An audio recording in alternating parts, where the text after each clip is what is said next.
सभी को मेरा सुप्रभात। हम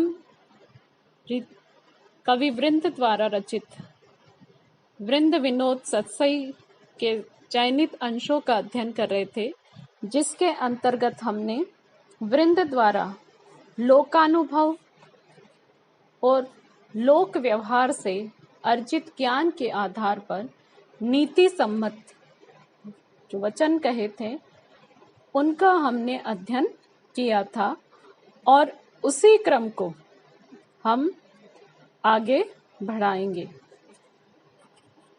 वृंद कहते हैं, रहे न कबहू दोई खल, एक सदन के माही, एक म्यान में द्वे छुरी, जैसे भावे नाही।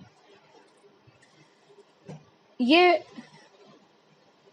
दोहा वृंद द्वारा रचित वृंद सत्सई में से लिया गया है, जिसमें वृंद ने बताया है कि जो दुष्ट प्रवृत्ति का व्यक्ति होता है, दो दुष्ट प्रवृत्ति के व्यक्ति एक साथ नहीं रह सकते।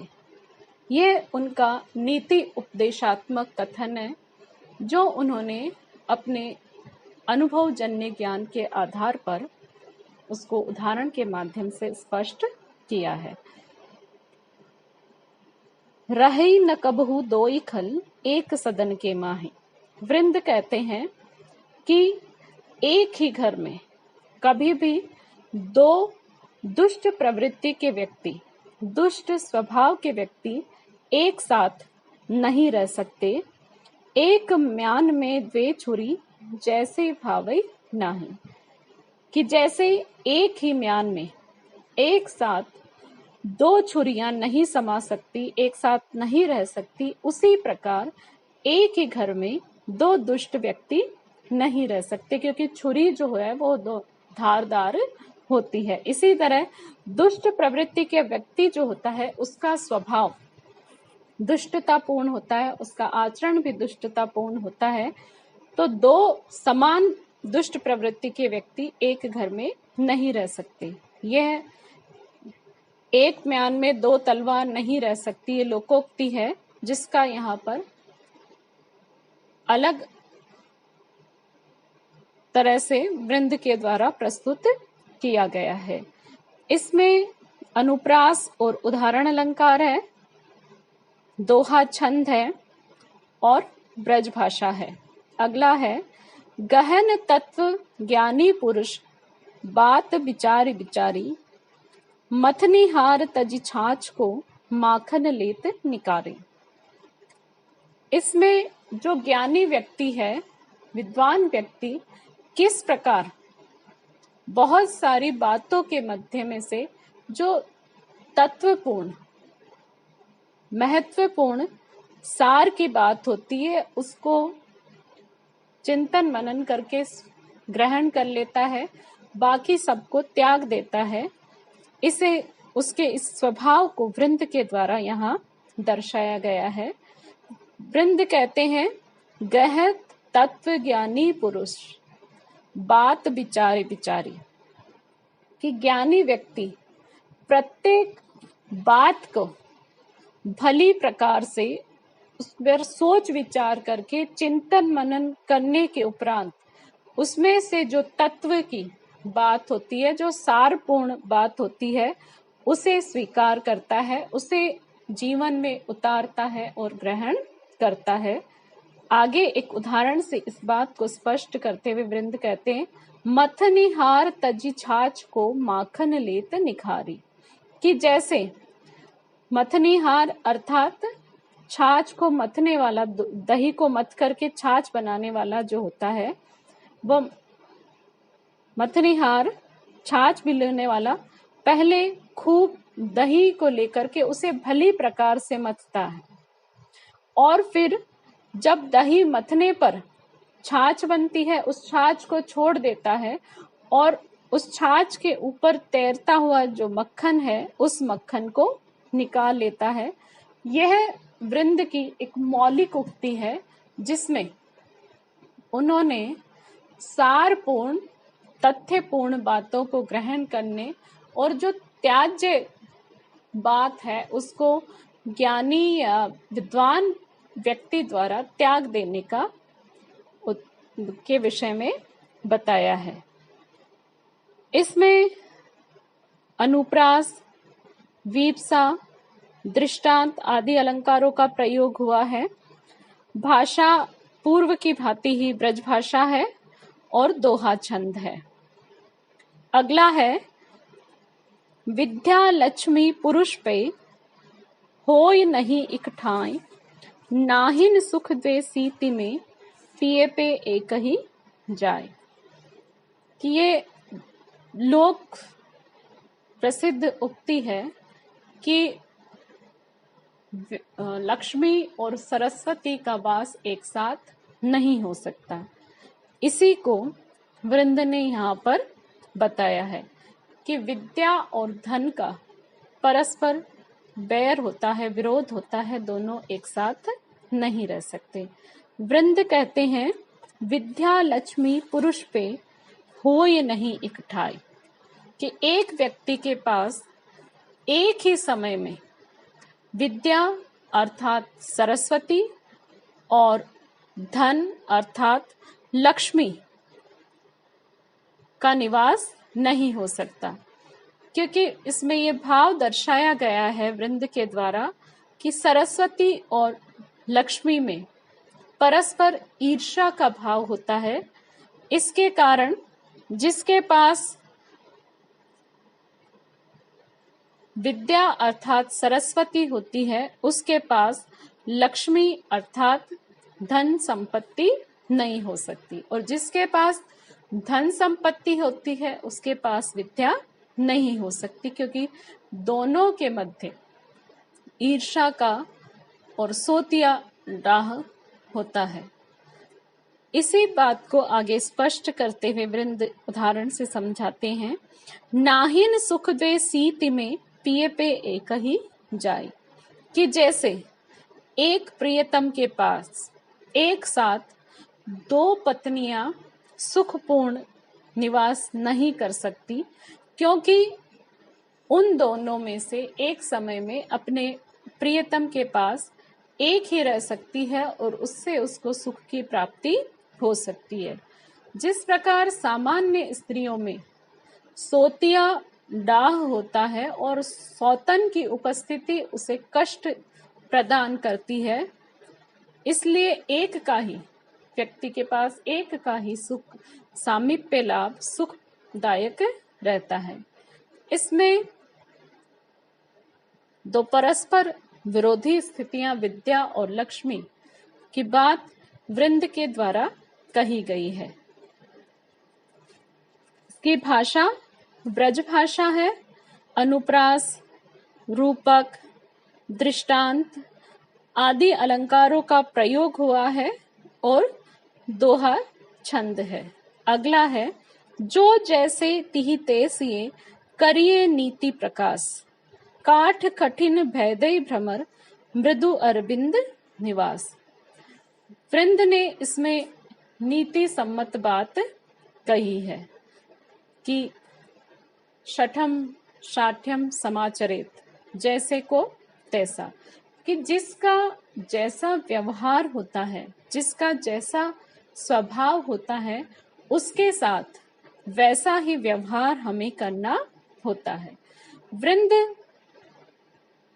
नीतिपूर्ण ज्ञान सम्मत बात कहते हुए कहते हैं कि जो जैसे तिहि तैसिये करिए नीति प्रकाश, कि नीति सम्मत ज्ञान की बात यह है कि जो जैसा है उसके साथ आप वैसा ही आचरण और व्यवहार करिए। काठ कठिन भेदई भ्रमर मृदु अरविंद निकास, कि जिस मृदु अरविंद निवास, कि जिस प्रकार भ्रमर कठोर काठ अर्थात लकड़ी को भेद कर उसमें छेद कर देता है, अर्थात लकड़ी कठोर होती है तो उसके साथ वह कठोर व्यवहार करता है। मृदु अरविंद निवास, और इसके विपरीत कमल कोमल प्रकृति का होता है। इसी के कारण भ्रमर उस कोमल प्रकृति के कमल में सहज ही निवास करने लग जाता है। अर्थात जब संध्या काल होता है और भ्रमर उसमें बैठा होता है तो कोमल की पंखुड़ियां सिमट जाती हैं, लेकिन उन पंखुड़ियों को भेद करके बाहर आने का भ्रमर कोई प्रयास नहीं करता है। तो इस तरह भ्रमर काठ और कमल के साथ उनकी प्रकृति के अनुसार व्यवहार करता है, आचरण करता है। ऐसे ही हमें भी व्यवहार में, जीवन में दुष्ट व्यक्ति के साथ दुष्टता का और सज्जन व्यक्ति के साथ सज्जनता का प्रेम पूर्ण व्यवहार करना चाहिए। यह नीति सम्मत बात है। इसमें अनुप्रास और दृष्टांत अलंकार है, भाषा ब्रज भाषा है और दोहा छंद है। अगला है, कहा बड़े छोटे कहा जह हित तह चित लागी, हरि भोजन के विदुर घर दुर्योधन को त्यागी। इसमें महाभारत के एक प्रसंग को लेकर के वृंद ने बताया है कि जिस व्यक्ति के साथ हमारा आत्मीयतापूर्ण प्रेम पूर्ण व्यवहार रहता है तो वहां पर उस व्यक्ति की सामाजिक प्रतिष्ठा, छोटे बड़े का ध्यान नहीं रखा जाता।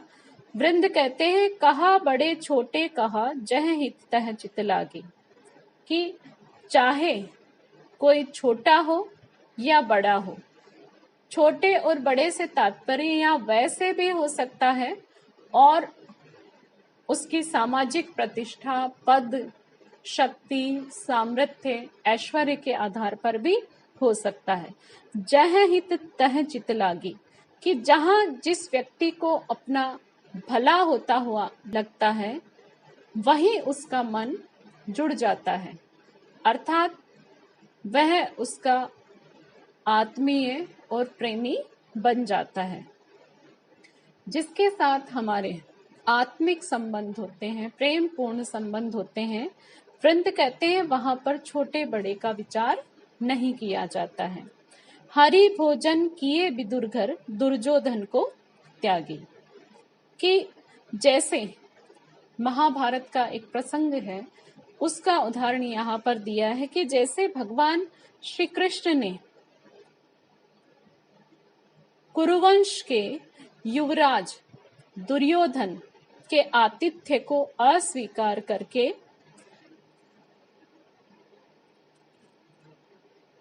उनके मंत्री और एक साधारण जीवन व्यतीत करने वाले विदुर के घर पर भोजन ग्रहण किया था।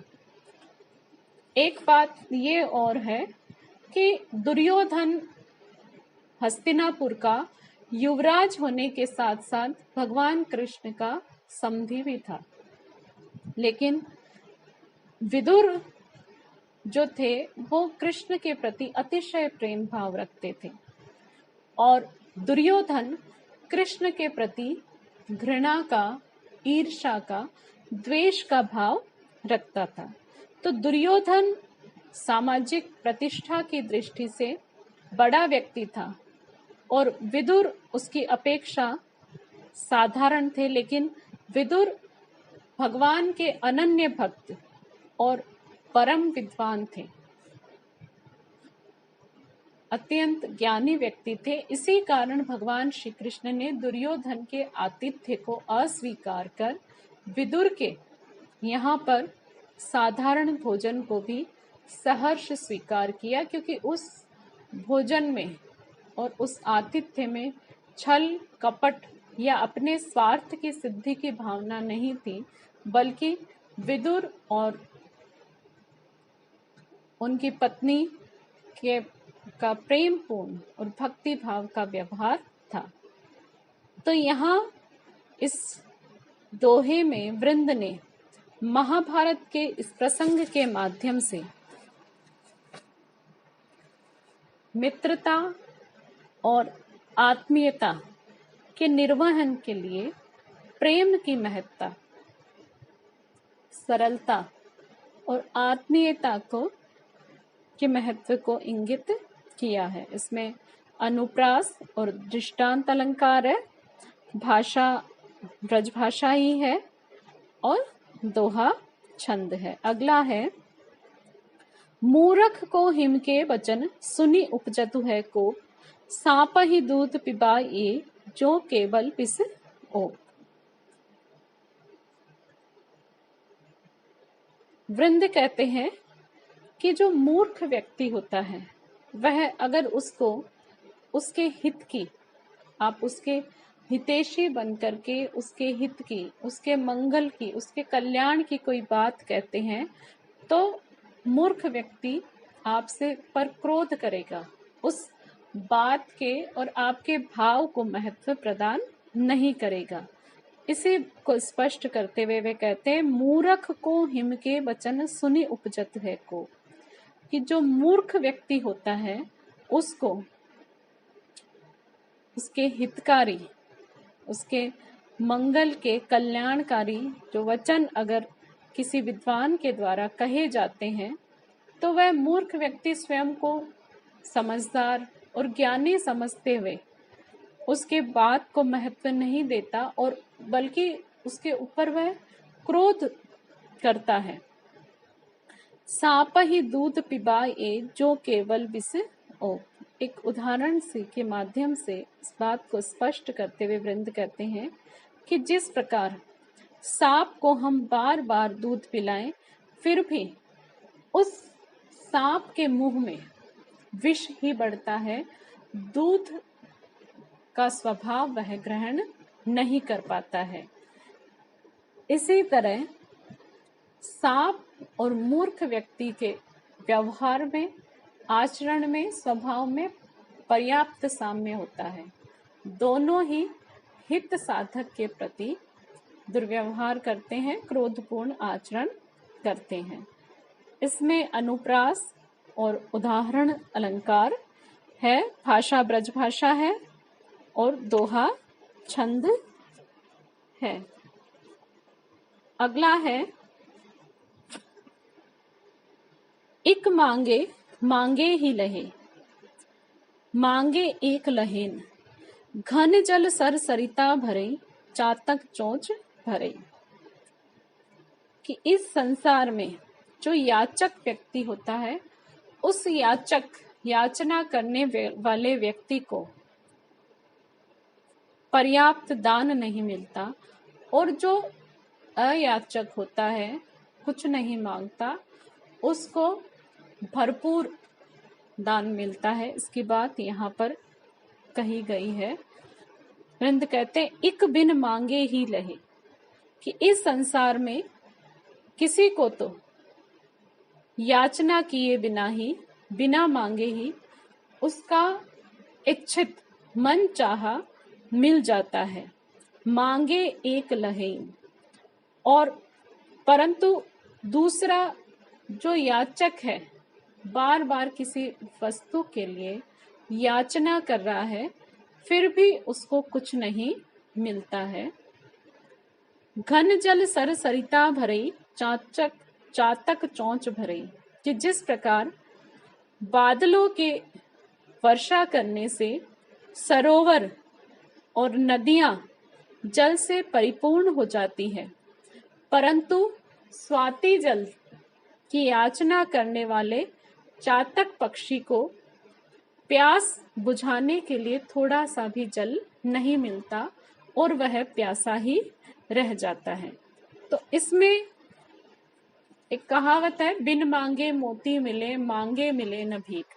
यही बात वृंद के द्वारा यहाँ कही गई है कि किसी भी वस्तु की प्राप्ति करने के लिए, अपनी कामनाओं को पूर्ण करने के लिए सदा याचना करना उचित नहीं होता है।